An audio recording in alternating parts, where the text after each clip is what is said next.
2016 से लॉन्च होने के बाद टोयोटा इनोवा क्रिस्टा काफी पॉपुलर चॉइस रही है।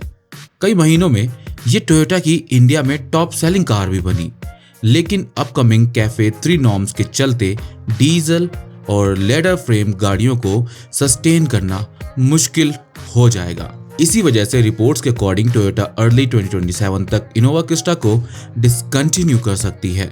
क्रिस्टा की डिमांड को रिप्लेस करने के लिए टोयोटा एक अफोर्डेबल बेसिक वर्जन लॉन्च करेगी Toyota Innova Hycross hybrid का, जो स्पेशली फ्लीट ऑपरेटर्स के लिए यूजफुल होगा।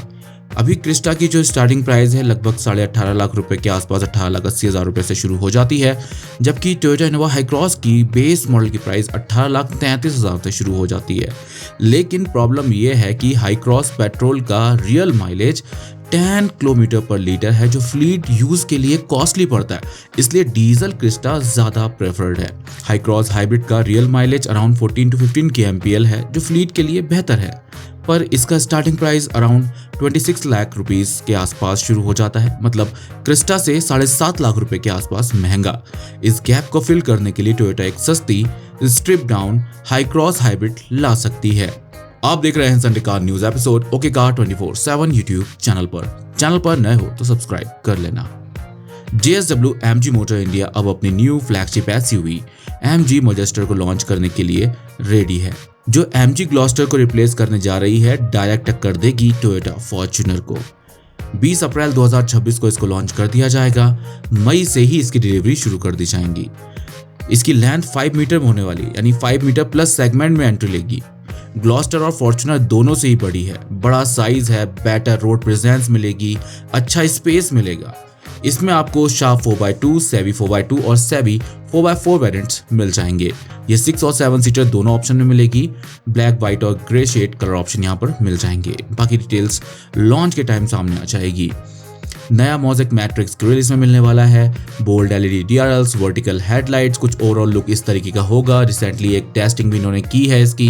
वेंटिलेटेड मसाज सीट यहाँ पर आपको मिल जाएगी। JBL साउंड सिस्टम मिलने वाला है। Steering mounted gear selector, level 2 ADAS और भी कई शानदार फीचर्स इसमें मिल जाएंगे। 2 लीटर का ट्विन टर्बो डीजल इंजन मिलेगा। 8 स्पीड ऑटोमेटिक ट्रांसमिशन के साथ ऑफ रोडिंग कैपेबिलिटी के साथ आएगी। इसके अलावा बड़ा साइज है, ज़्यादा फीचर्स हैं, ज़्यादा अच्छी ऑफ रोड मिलने वाली है, प्रीमियम अंदर से मिलने वाली है। कुल मिलाकर के एक अच्छा यहाँ पर रिस्पॉन्स को मिल सकता है और ये प्रॉपर फॉर्च्यूनर चैलेंजर बनने वाली है मार्केट में। अब बात रही सिर्फ प्राइजेस की, जो कि रिवील होंगे आने वाले कुछ दिनों में। अगली अपडेट की बात करते हैं तो किया सेल्टॉस इंडिया में ऑलरेडी एक सुपरहिट SUV बन चुकी है। डिजाइन, फीचर और सेफ्टी में स्ट्रॉन्ग पैकेज है। अब इसका मिसिंग पीस हाइब्रिड इंजन, जो ग्लोबल लेवल पर 2026 एंड तक और इंडिया में 2027 तक आने वाला है। किया सेल्टॉस हाइब्रिड में क्या मिल सकता है? उसमें कुछ एक्सटीरियर चेंजेस होंगे, जिसमें ओवरऑल डिजाइन जो होगा वो इंडियन मॉडल जैसा ही होने वाला है। US वर्जन में येलो LED DRLs, इंडिया में वाइड आती हैं और इंडिया में 360 कैमरा है। US हाइब्रिड में वो नहीं मिलेगा। इंडिया में 18 इंच के व्हील मिलते हैं, US मॉडल में 19 इंच के व्हील मिल जाएंगे। हाइब्रिड वर्जन लॉन्च किए जाने की वहां पर तैयारी है। फ्रंट में एक्सटर्नल स्पीकर मिल जाएंगे EV मोड अलर्ट के लिए। इंजन बे में hybrid plus smart stream branding, orange high voltage cable visible है। US में जो हाइब्रिड वर्जन है उसमें पैनोरामिक सनरूफ नहीं मिलेगी, but power tailgate, new steering mounted gear selector, bigger adjustable cup holders मिल जाएंगे। ये कुछ कॉमन फीचर्स हैं जो उसके अंदर मिलने वाले हैं। और जो हाइब्रिड इंजन है 1.6 litre petrol based hybrid self charging engine है, जो 140 bhp की power to 65 Nm torque produce करता है। 6 स्पीड ऑटोमेटिक ट्रांसमिशन में आएगी। ये प्लग इन हाइब्रिड नहीं है, EV ओनली। रेंज बहुत कम होने वाली है इसमें। स्पेयर व्हील नहीं मिलेगा, बूट स्पेस थोड़ा और कम होगा। US में 2026 के एंड में इसको लॉन्च कर दिया जाएगा। इंडिया में 2027 में एक्सपेक्टेड है। किया सेल्टॉस ऑलरेडी सेगमेंट में स्ट्रॉन्ग है और हाइब्रिड आने के बाद ये और स्ट्रॉन्ग हो जाएगी। अगर इंडिया में इसको टाइम से लॉन्च कर दे तो सेल्स और इनहेंस हो जाएगी। अगली अपडेट की बात करते हैं तो टाटा सियरा के साथ टाटा मोटर्स ने सिर्फ एक नई SUV नहीं बल्कि फ्यूचर रेडी टेक्नोलॉजी इंट्रोड्यूस की है। ये इंडिया की पहली होम ग्रोन आइस कार है जो सॉफ्टवेयर डिफाइंड व्हीकल यानी SDV आर्किटेक्चर पर बेस्ड है, जिसका सिंपल मतलब है कि ये कार टाइम के साथ सॉफ्टवेयर अपडेट के थ्रू कंटिन्यूअसली इंप्रूव होती रहेगी, बिल्कुल स्मार्टफोन की तरह। इसमें एक्सेल फोर्स का एडवांस ई-सिंक OTA प्लेटफॉर्म यूज किया गया है, जो AWS क्लाउड से कनेक्टेड है। इसकी हेल्प से कार के ECU और सॉफ्टवेयर अपडेट्स रिमोटली हो सकते हैं, वो भी सिक्योर तरीके से। अगर अपडेट में कोई इशू आए तो रोल बैक और रिकवरी सिस्टम भी अवेलेबल है और सिर्फ रिक्वायर्ड डेटा ही डाउनलोड होता है, जिससे प्रोसेस फास्ट और इफिशिएंट हो जाती है। साथ ही सेरा में SOVD बेस्ड रिमोट डायग्नोस भी मिलती है, जिससे कार अपनी हेल्थ, फॉल्ट्स और डेटा को क्लाउड के थ्रू मॉनिटर कर सकती है। मतलब कई केसेस में सर्विस सेंटर जाने की जरूरत कम हो जाएगी, क्योंकि प्रॉब्लम रिमोटली डिटेक्ट और एनालाइज हो सकती है। ओवरऑल टाटा सियरा एक ऐसी स्मार्ट SUV बन रही है जो सिर्फ आज के लिए ही नहीं बल्कि फ्यूचर रेडी है, जहां फीचर्स, परफॉर्मेंस और टेक्नोलॉजी टाइम के साथ अपग्रेड होते रहेंगे और ओनरशिप एक्सपीरियंस भी स्मूथ होता जाएगा। अगली अपडेट की बात करते हैं तो Volkswagen इंडिया ने 9 अप्रैल 2026 को मुंबई में Volkswagen Tiguan फेसलिफ्ट लॉन्च किया। उसके बाद एक और बड़ी अपडेट सामने आई है।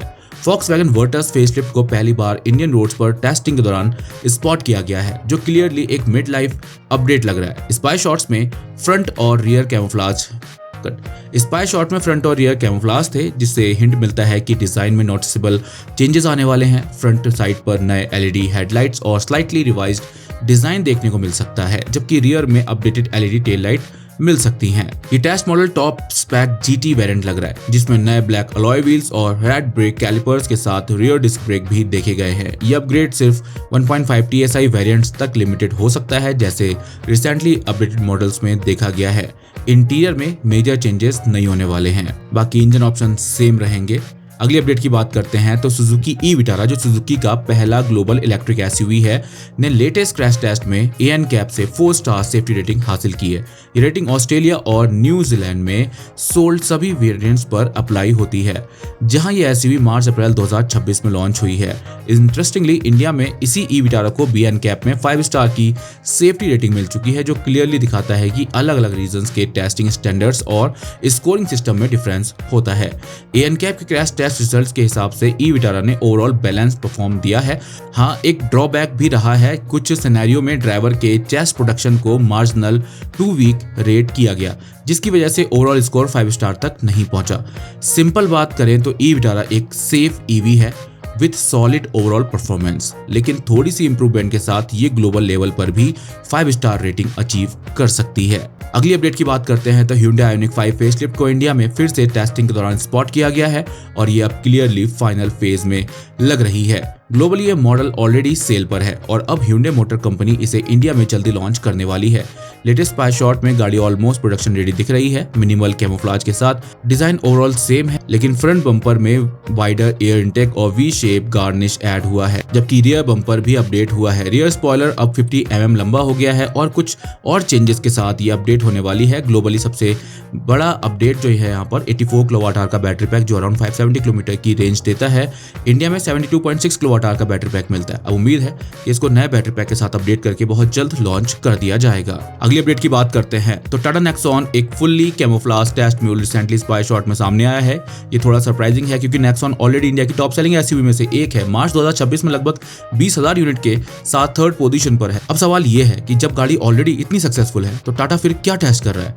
फुल कैमोफ्लेज देखकर स्ट्रॉन्ग चांसेस है कि एक मिड लाइफ फेसलिफ्ट अपडेट हो सकता है। वैसे भी करंट नेक्सॉन 2023 में लॉन्च हुई थी, तो 2026 तक एक रिफ्रेश एक्सपेक्टेड है। टाटा पहले भी ऐसा कर चुका है, जैसे टाटा पंच और उसके EV वर्जन के साथ जो अच्छा सेल हो रहे थे, फिर भी अपडेट मिले। स्पाई शॉट से लग रहा है कि कुछ माइनर से ही चेंजेस होंगे, कोई बहुत बड़ा इंटीरियर या एक्सटीरियर चेंजेस नहीं होंगे। हाँ, चेंजेस जरूर होने वाले हैं, लेकिन एक स्ट्रॉन्ग पॉसिबिलिटी ये है कि नया power train Nexon already petrol, diesel, CNG और EV सब ऑप्शन के साथ इंडिया की मोस्ट वर्सेटाइल SUV है। अब रिपोर्ट ये हिंट कर रही है कि टाटा एक CNG plus automatic AMT combination test कर रहा हो सकता है, जो अभी मार्केट में अवेलेबल नहीं है। अगर ये लॉन्च होता है तो नेक्सॉन फिर से सेगमेंट में एक स्टेप अहेड हो जाएगी, यानी एक स्टेप आगे बढ़ जाएगी, स्पेशली जब राइवल जैसे मारुति सुजुकी ब्रेजा अपना अपडेटेड CNG वर्जन लाने वाली है। टाटा का dual cylinder iCNG already practical advantage देता है क्योंकि इसमें स्पेयर व्हील के साथ आता है और ऑटोमेटिक ऐड होने से कन्वीनियंस भी बढ़ जाएगी। तो आने वाले टाइम में ये एक और बेहतरीन कंपटीटर साबित होगी। अगली अपडेट की बात करते हैं तो जायकू J7 अब इंडिया में भी स्पॉट हो चुकी है और यह SUV ग्लोबली काफी बज़ क्रिएट कर रही है। यूके में तो ये बेस्ट सेलिंग कार भी बन चुकी है, पहली चाइनीज ओरिजिन कार जो वहां सेल्स चार्ट पर टॉप कर रही है। इंडिया में इसको बिना कैमोफ्लेज के ट्रांसपोर्ट होते देखा गया, जो क्लियर सिग्नल देता है कि JSW मोटर और चेरी ऑटोमोबाइल मिलकर इसे इंडिया मार्केट में लॉन्च करने की तैयारी कर रहे हैं। डिजाइन की बात करें तो जायकू J7 का लुक काफी प्रीमियम है। थोड़ी इंस्पिरेशन इसको रेंज रोवर स्पोर्ट जैसा फील देती है। Boxy stance, strong road presence और भी काफी सारे प्रीमियम फीचर्स इसके अंदर मिल जाते हैं। सिंपल बात करें तो जायकू J7 एक value for money premium SUV बन सकती है इंडिया में, जो Hyundai Tucson entry level luxury SUVs को टक्कर दे सकती है। अगर प्राइसिंग अग्रेसिव रही तो ये मार्केट में एक स्ट्रॉन्ग न्यू प्लेयर बन सकती है। अगली अपडेट की बात करते हैं तो दिल्ली ईवी पॉलिसी 2026-2030 के एक ड्राफ्ट ने ईवी मार्केट में एक बड़ा बूस्ट देने का सिग्नल दे दिया है। इस पॉलिसी के अकॉर्डिंग 30 लाख रुपए तक की इलेक्ट्रिक कार्स पर 100% रोड टैक्स और रजिस्ट्रेशन फीस माफ हो जाएगी, वो भी 31 मार्च 2030 तक। मतलब सिंपल सी बात है, दिल्ली में ईवी लेना अब काफी सस्ता पड़ने वाला है।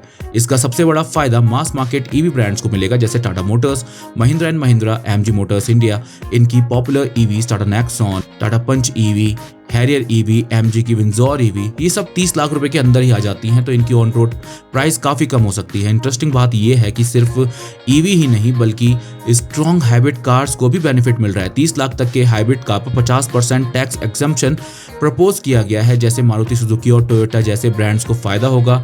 और इनके मॉडल जैसे Innova Hycross, Grand Vitara, Hyryder, इनके प्राइस और भी अट्रैक्टिव हो जाएंगे। इनके बायर्स इनकी तरफ और अट्रैक्ट होने वाले हैं। पॉलिसी का फोकस सिर्फ प्राइवेट कार्स तक लिमिटेड नहीं है। 1 जनवरी 2027 से दिल्ली में नए 3 व्हीलर्स सिर्फ इलेक्ट्रिक ही रजिस्टर होंगे, जो ओवरऑल इलेक्ट्रिफिकेशन को और फास्ट करेगा। सिंपल टर्म्स में देखा जाए तो ये पॉलिसी ईवी अडॉप्शन को अग्रेसिवली पुश करती है, लेकिन हाइब्रिड्स को भी एक बैलेंस सपोर्ट देती है। अगर ये फाइनल हो जाती है तो दिल्ली में ईवी लेना पेट्रोल कार से भी ज्यादा सेंसिबल डील बन सकता है, स्पेशली प्राइस सेंसिटिव बायर्स के लिए।